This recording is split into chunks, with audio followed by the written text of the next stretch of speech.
Hi guys, welcome back to my channel. If you have followed me for a while, you will notice that I have a new setup. So new microphone, new camera. I am using this for the first time and I've had the camera for a long time, but I've been too scared to try it. So bear with me whilst I test out settings, etc.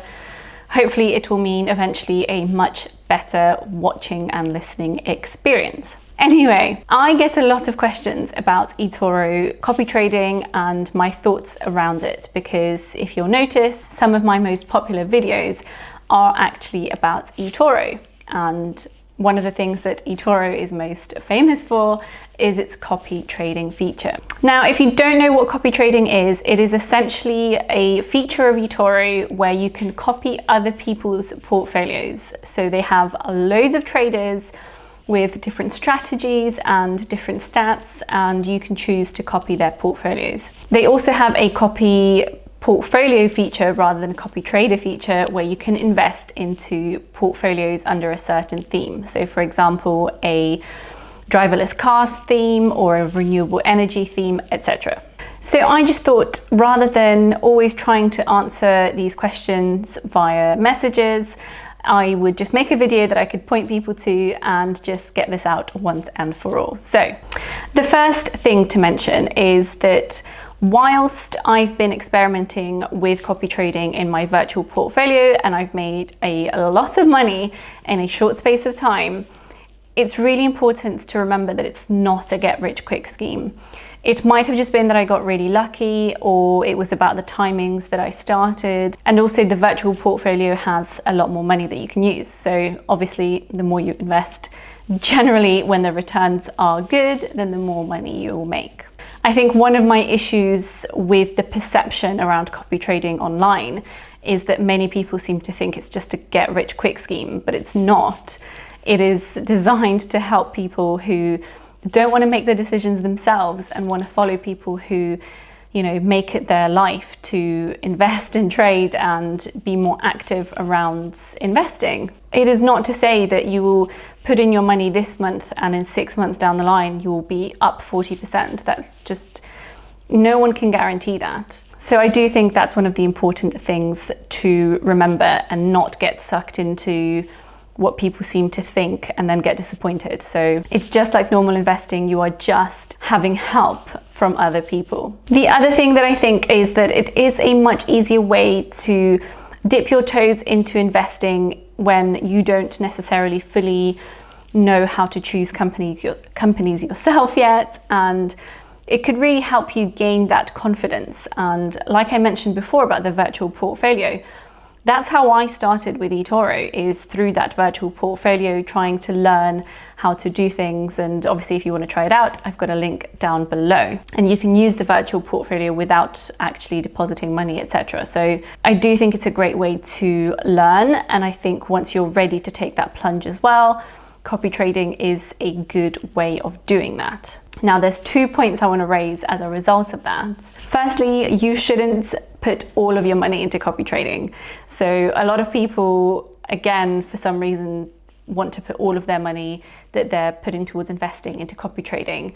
I personally don't think that's a good strategy. I think that it could supplement your investing in a great way, but I don't think you should be just investing all of it into copying other people, because ultimately you want to be responsible for what you're investing in. Having said that, I do think it's a great way to supplement with things that you don't fully understand. So as an example for me, in my real portfolio, for a while, I was copying someone who did foreign exchange trading, and that is something that I've never fully understood.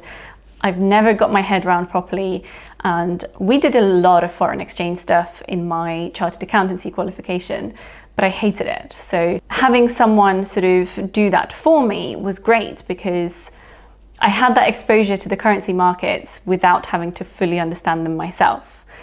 But like I said, it was only a percentage of my investments that I was actually allocating to this, because as I didn't fully understand it, I didn't want to be allocating loads of money to someone else doing it on my behalf.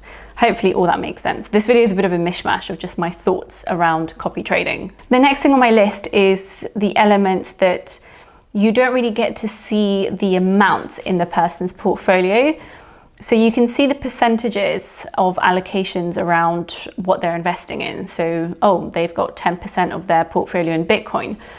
But you never know whether their portfolio's $1,000 or $10,000 or $100,000. So that's just something to bear in mind, because you don't really know the size of that person's portfolio. So actually to them, 10% in Bitcoin might be something very, very small to them because they just happen to have loads of money to invest.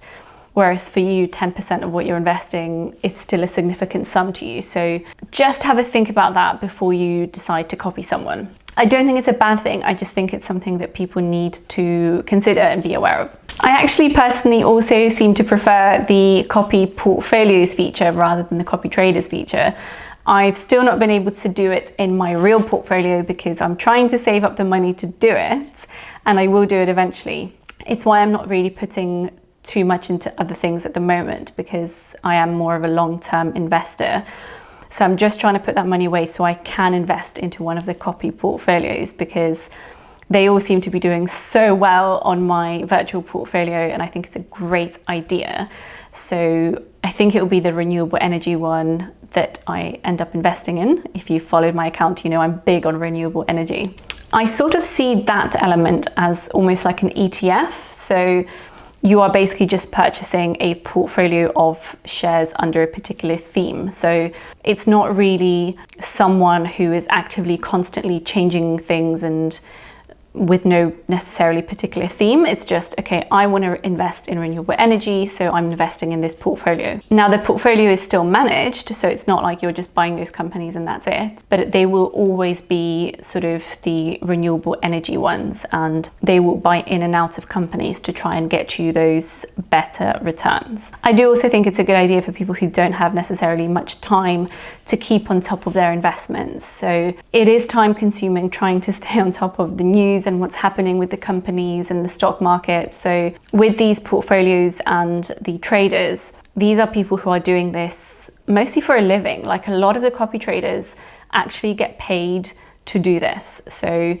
this is the other thing I would say. It pays those traders to do well for you, because essentially the more money people have in them and the better they're doing, the more money they're going to get paid. So there's a whole thing, you can read about it if you want to find out how they get paid, but essentially it pays them to do well for you, which is why, you know, you can't completely trust that they will, because no one can actually predict the stock market. I've said this so many times, but it is in their interest to do well for you. The final thing I would say is that I think that they should be clearer on their copy open trades positions. So if you delve into each trader, and good traders should have on their about me whether or not you should copy open trades.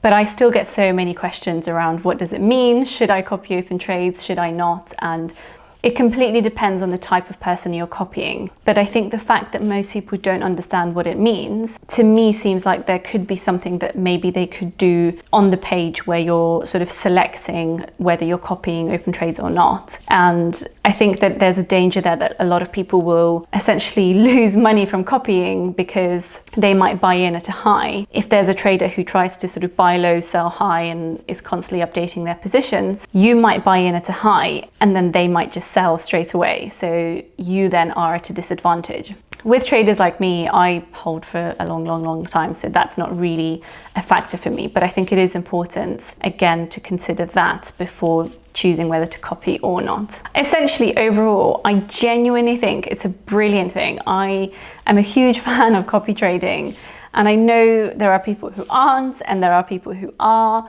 But it's popular for a reason, you know, it does well most of the time. And I think that if you're responsible with it, and going back to what I said at the beginning, as long as it's not the majority of your portfolio or all of your portfolio, I think it can be a great asset to supplement your portfolio.